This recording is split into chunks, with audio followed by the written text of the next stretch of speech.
শিক্ষার্থী বন্ধুরা, অনার্সে আবেদন ফি কিভাবে দিতে হবে সেটি নিয়ে আজকে আলোচনা করব।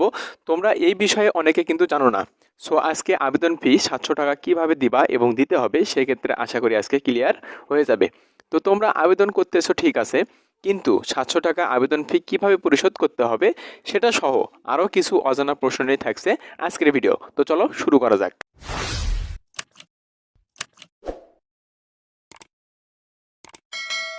তো প্রথমে আমরা যেটি আলোচনা করব, তোমাদের কিন্তু আবেদন কিন্তু ইতিমধ্যে শুরু হয়েছে এবং তোমরা কিন্তু আবেদন করতেও পারতেছো। তো প্রথমে আলোচনা করব আমরা যে ডেটটি নিয়ে, অর্থাৎ আবেদন ফি তোমরা কবে, কত পর্যন্ত, কত তারিখ পর্যন্ত তোমরা দিতে পারবে সেটি আমরা জানবো। তারপরে কিন্তু ধাপে ধাপে সব কিছু বলে দেওয়ার চেষ্টা করব। অবশ্যই ভিডিওর সঙ্গে থাকবে, তাহলে কিন্তু তোমরা বুঝতে পারবে।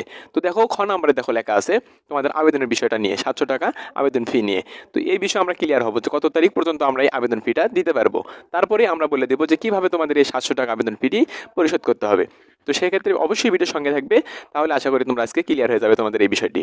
তো দেখো, এখানে কিন্তু লেখা আছে যে 700 টাকা তোমাদের প্রাথমিক আবেদনকারীকে প্রাথমিক আবেদন ফর্ম সহ আবেদন ফি বাবদ 700 টাকা আবেদনকৃত কলেজ কর্তৃক নির্ধারিত মোবাইল ব্যাংকিংয়ের মাধ্যমে অথবা সরাসরি জমা দেওয়ার তারিখ কিন্তু তারা দিয়েছে এখানে 22/1/2025 থেকে 2/3/2025 মার্চ মাসের 2 তারিখ পর্যন্ত কিন্তু তোমরা এই অনলাইনে এই 700 টাকা যে আবেদন করার পরে তোমরা এই 700 টাকা কিন্তু তোমাদের পরিশোধ করতে হবে আবেদন ফিটি। তো সেক্ষেত্রে তোমরা মার্চ মাসের 2 তারিখ পর্যন্ত আবেদন এই ফিটি পরিশোধ করতে পারবা।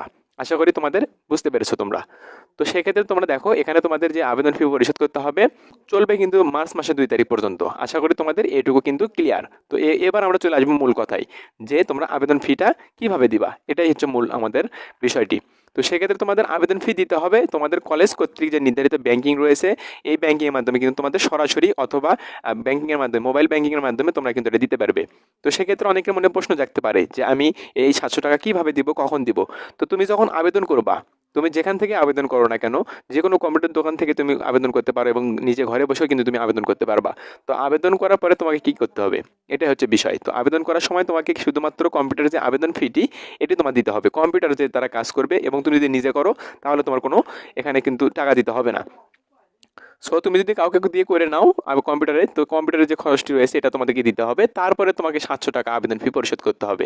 তো সেক্ষেত্রে তোমার কলেজে, তুমি যে কলেজে আবেদন করেছো ওই কলেজে গিয়ে সরাসরি অথবা মোবাইল ব্যাংকিংয়ের মাধ্যমে তুমি এই 700 টাকা, তো সেই কলেজের নির্দিষ্ট ব্যাংকিংয়ের মাধ্যমে তারা যে কলেজ কর্তৃক যে নোটিশটি তোমার পাঠিয়েছে এই নোটিশের মাধ্যমে তোমাকে কিন্তু এই 700 টাকা অবশ্যই এটা কিন্তু পরিশোধ করতে হবে। তো তোমাকে প্রথমে তো কাজ যেটি করতে হবে সেটি হলো তোমাকে প্রথমে আবেদন করতে হবে। এই আবেদন করার পরে তোমাকে 700 টাকা কলেজে সরাসরি গিয়ে অথবা কলেজ কর্তৃক যে নির্দিষ্ট ব্যাংকিং রয়েছে এটার মাধ্যমে কিন্তু তুমি 700 টাকা আবেদন ফিটি পরিশোধ করতে পারবা। তো এটা তোমাদের তারিখ দিয়েছে মার্চ মাসের 2 তারিখ পর্যন্ত। আশা করি তোমাদের এই আবেদন ফি নিয়ে কিন্তু বিষয়টা ক্লিয়ার। তো সেক্ষেত্রে কিন্তু এখন আবেদন চলছে, অর্থাৎ আবেদন চলাকালীন সময় কিন্তু তোমার যে নির্দিষ্ট তারা একটা সময় দিয়েছে যে অফিস চলাকালীন সময় কিন্তু তোমার কলেজে গিয়ে নির্দিষ্ট তাদের যে ব্যাংকিং রয়েছে এই ব্যাংকিংয়ের মাধ্যমে তোমাকে কিন্তু এই 700 টাকা আবেদন ফিটি পরিশোধ করতে হবে। তো আশা করি বুঝতে পেরেছো।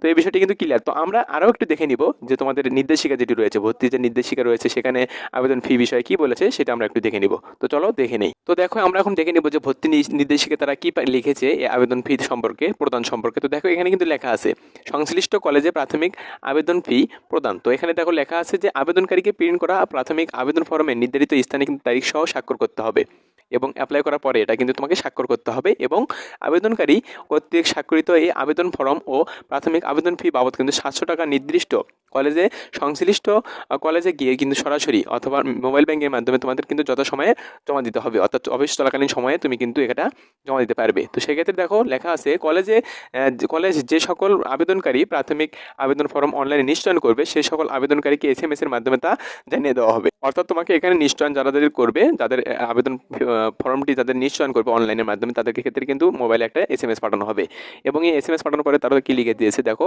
কলেজে আবেদনপত্র ও নির্ধারিত আবেদন ফি জমা দেওয়ার পরে আবেদনকারী তার মোবাইল ফোনে SMS না পেলে বুঝতে হবে তার আবেদন ফর্ম সংশ্লিষ্ট কলেজ কর্তৃক নিশ্চয়ন করা হয়নি। যদি SMS না আসে তাহলে তুমি বুঝবা যে তোমার এই কলেজ কর্তৃক সেই আবেদন ফর্মটি কিন্তু নিশ্চয়ন করা হয়নি। এক্ষেত্রে আবেদনকারীকে সংশ্লিষ্ট কলেজের নির্ধারিত সময়ের মধ্যে যোগাযোগ করতে হবে। যদি তোমার কলেজ কর্তৃক নিশ্চয়ন না করে থাকে অথবা তোমার SMS যদি না আসে, তো সেক্ষেত্রে তুমি কলেজে গিয়ে কিন্তু সরাসরি যেয়ে যোগাযোগ করতে পারো। তো এই ছিল আজকের বিষয়। আশা করি ভালো থাকবে। আর এরকম ভর্তি বিষয়ে যে কোনো আপডেট ভিডিও পেতে অবশ্যই চ্যানেলকে সাবস্ক্রাইব করে পাশে থাকবে।